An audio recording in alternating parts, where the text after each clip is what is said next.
шешілмеген өзекті проблемалар біздің облыста да аз емес.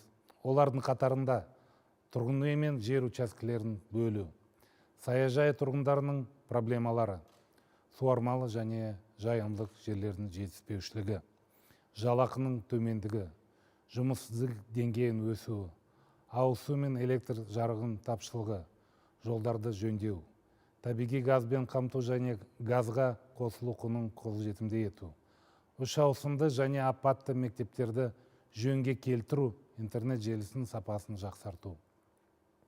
Ауылдарда мәдени, спорттық нысандардың аздығы және тағы басқа да мәселелерді бүгін айтуға болады.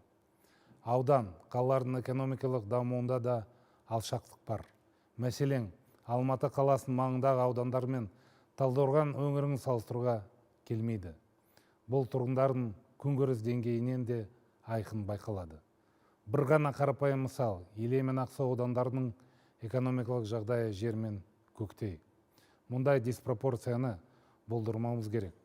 Аймақтар тең дамуы тиіс. Ол үшін барлық аудандар бойынша облыста бірыңғай экономикалық бағдарлама дайындалуда.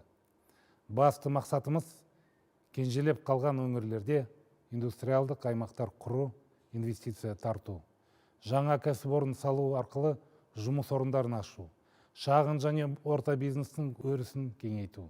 Бұл халықтың тұрмыс жағдайын көтеруге, кіріс деңгейін арттыруға ықпал етеді деп өз басым ойлаймын. Облыс тұрғындарының 80% ауылдық жерде тұрады. Оларды тұрақты жұмыспен және жалақымен қамтамасыз етуіміз керек. Мемлекет басшысының негізгі талабы ашықтық, әділдік және қол жетімділік. Осы принцип негізінде Қорғас және Нұр жолы кеден бекеттерінің жұмысы реттеліп, бюджет түсімі артады. Қазір онда ведомствоаралық комиссия жұмыс істеп жатыр. Облыста 57 мың адам тұрғын үй кезегінде тұр. Олардың басым бөлігі тұрмысы төмен топтың өкілдері. Сондықтан тұрғын үй салу көлемін арттыруымыз қажет. Бұл жергілікті басқару органдарының басты бағыты болу тиіс. Осының бәрін іске асыру үшін бізге ең алдымен бірлік пен бейбітшілік керек. Онсыз өңірге инвесторларды тарту мүмкін емес ағайын.